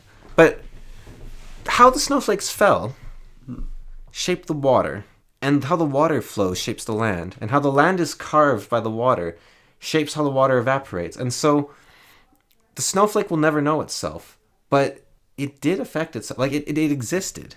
Yeah. It does affect itself. So I don't like it. It's terrifying. Like, the loss of self. Yeah. Now you can take this terrifying thought and you can make it much more digestible for a human, I think, or at least a me. Yeah. The atom bonded with another atom to form a molecule, and that molecule is the dance. And the molecules dance together and they make the snowflake. And sometimes they make the tiger. And sometimes... I mean, what if... Like, that's a good way to look at. But what if... Like, the water is always the water, right? Yes. See? Keep going. Does the water know it was a snowflake? Probably not. But the water is always the same. Yeah. But here's the thing, right? And the water gets to be gas, and it gets to be ice. But the water will be the water. So here's... Okay. This is good. I like this. You're on... Okay, so... It's almost just religion looking for an excuse to not be terrified, isn't it? But whatever. Right? The water...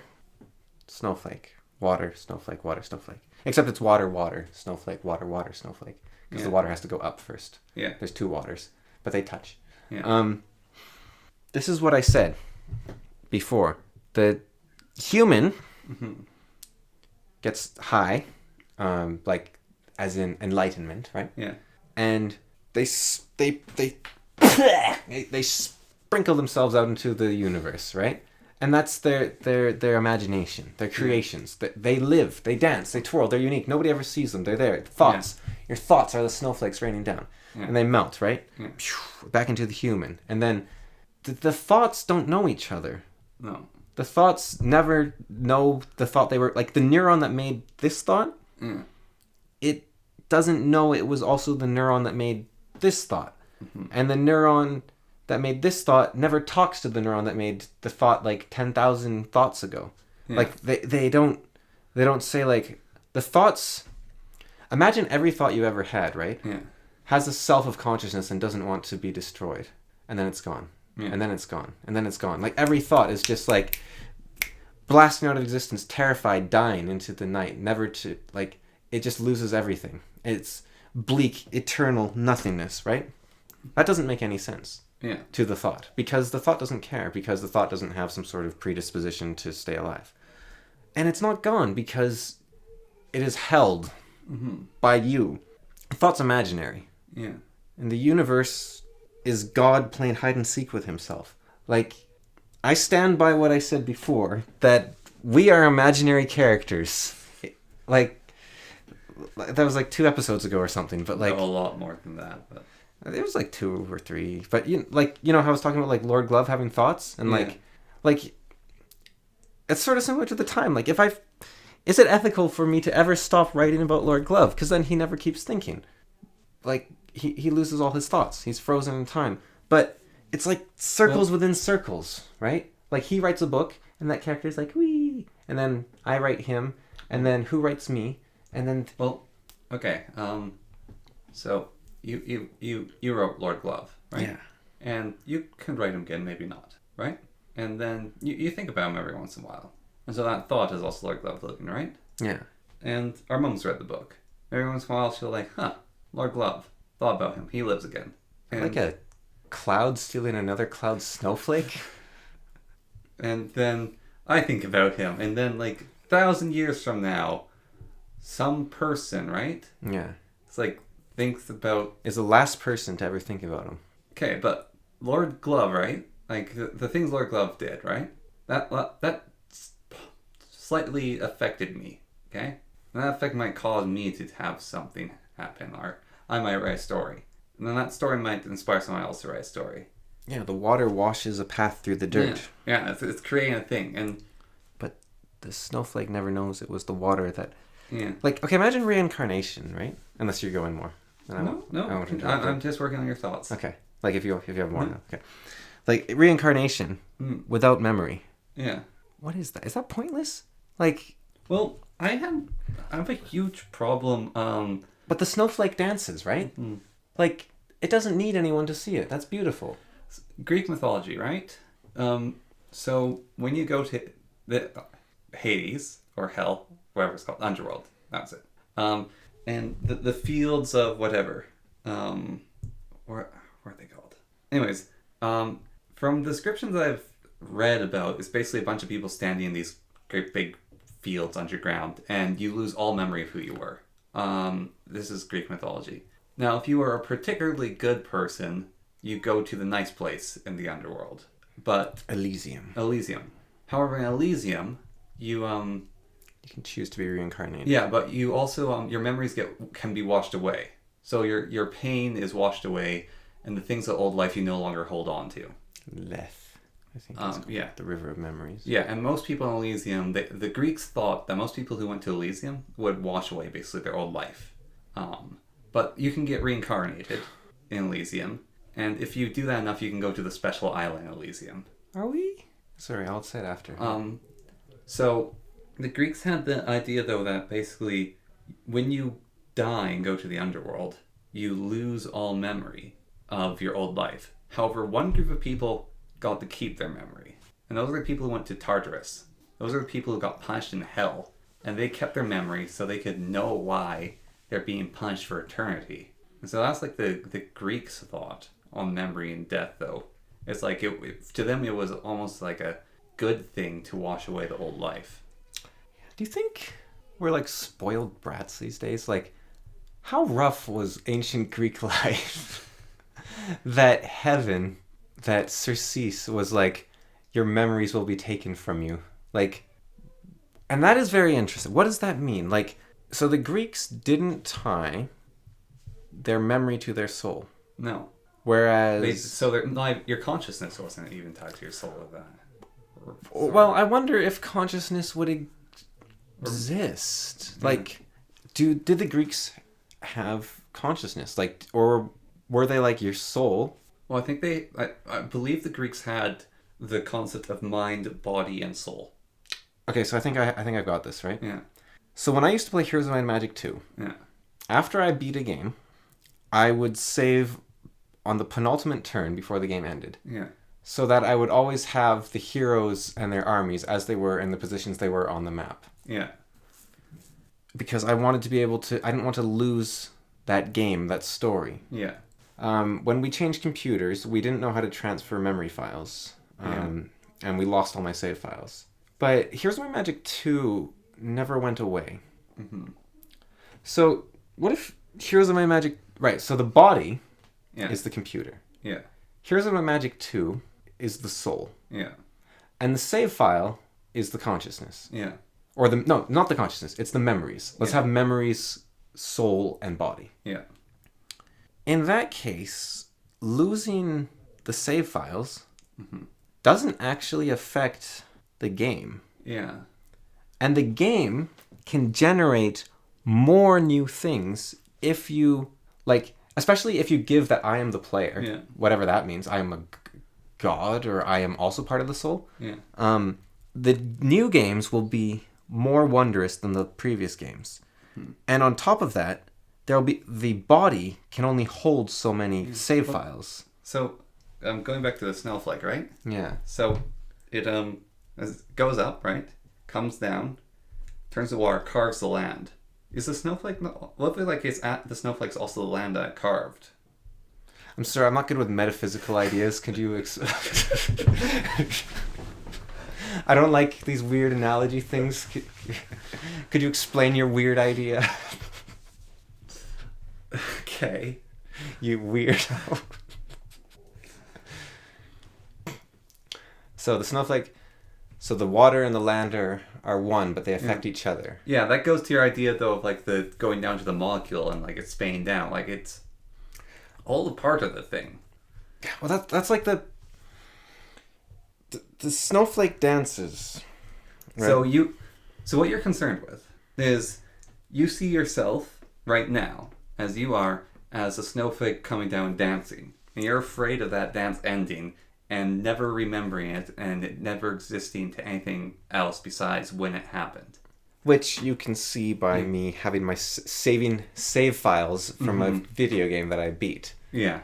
Because of the unique circumstances that created it will never happen again. You don't want to lose the memory. You don't want to lose yourself. You know, getting into roguelikes might be the healthiest thing I ever did for myself. Like, actually. Yeah. Like... Because a roguelike, it isn't about the... You know, you win or you die. Mm-hmm. You don't get to keep the world. Yeah. It's taken from you every time. Yeah. The first major roguelike we ever played was FTL. Yeah. And our dad created a little program that would extract and load, inject save files. I'm still amazed by that, just on a side note, that he hacked a game that basically was like designed to avoid that sort of thing. It's actually like, I kind of know how he did it. It's not that hard, but just the know-how is kind of... Yeah. Because all he had to do was actually... They're just batch files, so they just execute a basic command. And so he basically tells it Control-C save file, Control-V to this folder. Yeah. And then if you press the load on it, Control-C is this one, and Control-V is to that folder. And people have made mods for that now, But that's very human, isn't it? To cling to the past. Like, because the whole point of a game like FTL is the run's over, go again. Like, that's... And it's not... It's the dance of the snowflake, right? Yeah. If you grab the snowflake as it's like falling, you're like, there, it will never melt now, it's safe. It's like, then the snowflake isn't doing its dance. It can never do its dance. And then you've ruined the whole concept of the snowflake. Which suddenly, for some reason, I now understand Buddhism, and because Buddhism says there's no point in life without death, and that made no sense to me, and all of a sudden, I just figured Buddhism out. And I don't know if I agree with it, but now I see where they're coming from, I think. So I was grinning earlier. It's like, there's a reason it's called The Philosopher and the Fool. Because think about the range of topics we've gone over. And thinking about how I'm going to cobble this together. And my thoughts are like, because I want to basically have like the first mental segment reflect the name and the title and how I'm going to basically grab and shift things. I want to take the Studio Ghibli thing and put it at the beginning, and I love how you tried to segue into it. I was thinking I'm just going to like make that so weird by just cutting that off and putting that at the beginning, just so I can like tell it's like the wind rises or something and have like a little thing flying at 0. But just like someone goes just like, a podcast called Philosopher Fool. And it's about the wind rise. Oh yeah, and they're just listening to it, and then suddenly we switch into like the video games. And they're like, okay, so there's some sort of cultural thing. Then we switch over to our talk about politics, and I'm like, okay, this is weird. And then it switches over to this my joke about furries that I was very proud of. Yeah, and also this metaphysics of life's an illusion. Well, so what happened, right, was I was going for a walk. And I was watching snowflakes. And I was just like... Well, so I have a question to add to the snowflake, though, thing, right? Yeah. So, snowflake goes up, right? Yeah. Comes down. No, water goes up. Sorry, water goes up. Yeah. Comes down. It's a unique snowflake, right? And we have this idea that every single snowflake's unique. I don't know if there's math to that or not, but like these snowflakes go through thousands and thousands of coming up and going down. Coming down. Is there ever going to be snowflakes that are the same as another snowflake? So here's an idea, right, that is very weird. Yeah. So the teleporter idea of we'll have to wrap up soon, I think. But you know the teleporter idea of you create a duplicate of yourself and then you incinerate the one version of yourself. That isn't necessarily murder, because if you copy my save game file from one computer to like the USB to the other computer, you haven't actually taken the hard drive. You've just taken all the data that made up the save file, and so everything is the same. Yeah. And so you're content with that, because that is the exact same thing, right? Yeah.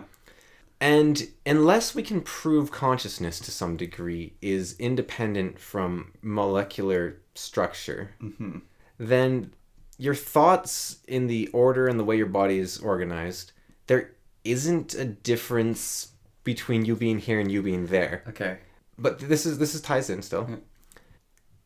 With infinite time in an infinite universe, in theory, what should happen the moment you die is you suddenly wake up on a different planet, potentially with a different body and probably slightly different ways of thinking, but you're not aware of it, with the same memories, and you think that you've been beamed across the universe. But in reality, you're just some sentient sponge that suddenly clicked into like the exact same memories as the thing you thought was you had.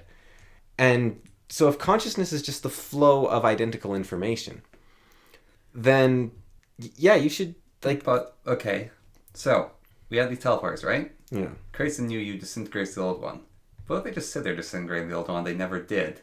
What happens to the you that never traveled? And then there's this new you that did travel. Well, that's just another you. It's like if I took the save file and I copied it and I played it one way and I played the other one the other way. And like, I mean, it's not actually difficult to understand what would happen. It's just we really, really, really don't like the idea. Yeah. But it's like really basic stuff in one way. But we also have this little hunch that we're kind of holding on to, I think, as humans. Yeah. Maybe I'm wrong, but that there is something more than just data. It's hedging our bets. Well, I think like we're like there's. Well, okay. So why? Like people do things for a reason, right? Even if it's irrational, people do things for a reason. So why do we have these things? Like why are we afraid? Why do we construct the things to console ourselves? Well, because we a thing that keeps going. Yeah. But a thing that keeps going is much more effective if it wants to keep going. Yeah. So therefore, things that continue to go will be things that want to keep going. So like, if you want to make a really effective top, you make a top that's terrified of falling over. Yeah. Like absolutely the most terrifying thing you can imagine is falling over. And then you give it the capability to do whatever it wants. And it will hold people at gunpoint to keep spinning it. But then why do some tops want to fall over? But they, because something's wrong. Like I think it has become the responsibilities. So to keep spinning, the top has a bunch of sub-processes to help it. Like you must want to keep gaining inertia. You must want to seek out these things that can give you inertia. You want to find winders. You want to find like the people that can wind you. You want to find strong-fingered people. This is very convoluted euphemism. So, but when these directives clash with each other, the top, like it becomes so difficult, I think, for the top to comprehend the information it's supposed to get that it cannot see a way for its directive to succeed. And now the question is, why does anything ever give up? Because typically you give up because you don't want to waste energy. But if giving up is final, then there's no reason not to give it your all, to not give up, because you lose either way. People concede, typically I think, to save time or to save face. So they want their legacy to not be tainted, I think. The only way you can continue without destroying... If life only gets worse, then if you end it now, at least it didn't get worse. Like, maybe... It doesn't really make sense, does it? No. So, I did see you had a bit of an epiphany, though, that I interrupted, so... Well, I was just thinking, like, so there's, like, this hunch, sort of, within some people, of a spark of soul or divinity or something. Yeah. With the idea that if a teleporter created a copy of you on one end and incinerated the other, then they're killing you and creating some sort of weird soulless robot on the other end or something. Or it just doesn't work, because while you can copy computer data like that, that doesn't work for me, because that's... Yeah. So before that, you have 2 snowflakes. Yeah. You have 4 snowflakes. I don't know how many you have. 3, maybe 4. Okay, so snowflake 1 is shape A. Yeah. And water molecule A. Yeah. Snowflake 2 is shape A and water molecule B. Yeah. Snowflake 3 is shape B and water molecule A. Yeah. Snowflake 3 is shape B and water molecule B. Okay. Snowflake 4, you mean? 4, yeah. Which one is which one? Like, which one of them are clones? Is it the ones that share the same water molecule? Is it the ones that share the same shape? Are they all the same, or are they all different?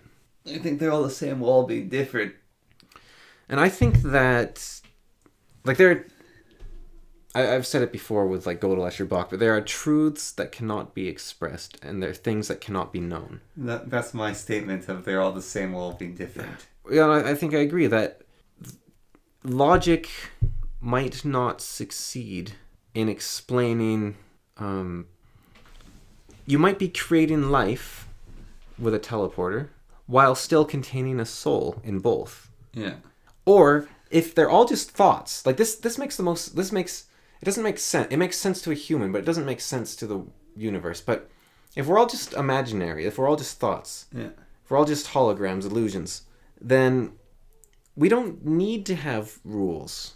Like, if I create a second Lord Glove that's like him but different in a different series, like or there's a fan fiction of him. Yeah. It's not like, oh, where is this? Which soul is he in? Is there two souls now? It's like it doesn't. They're just thoughts, and they go back into your head, and the people go back into the universe, and the universe goes back into the whatever, and like on and on and on, and like the snowflakes go back into the water. Like it doesn't. These 4 snowflakes, they're all part of the water. Yeah. It doesn't matter their sort of weird associations. The second thing is the ancient Greeks sort of hint at that idea of a soul, because losing your memories, the information of your ability, isn't what matters. It's losing your soul being tortured. Like wiping your memories is fine, because then you get a fresh start in the afterlife. But it's your...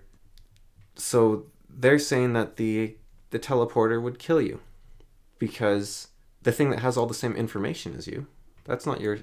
If that thing had its mind wiped, it's not you anymore. But for the Greeks, you are still you with or without your memories. Yeah. Like memory loss isn't the loss of self. Yeah. Which, that's interesting. I think that RPG players, right? To tie it all back. They don't deal enough with death, because like, you know, there's a lot of fudging death be easy on this piece and that. Yeah. The part, I think, of an RPG, I think basically every RPG player will agree, is to some degree to live as someone else. It's a role-playing game. Like, you are playing as a role. Which means you're already in a safe space. Because if your character dies in the game, you don't get shot in real life. Like, this is your chance. Just making me think of my animation. I try not to kill my players. This makes it your chance to live. Like, an RPG is your chance to live and your chance to die. And you don't... What if you're just an RPG character? Then that's fine. Like, what if you're just Lord Glove? That's fine. He's in my brain. Like, it's okay to be someone else's thought. It's okay to be a dream.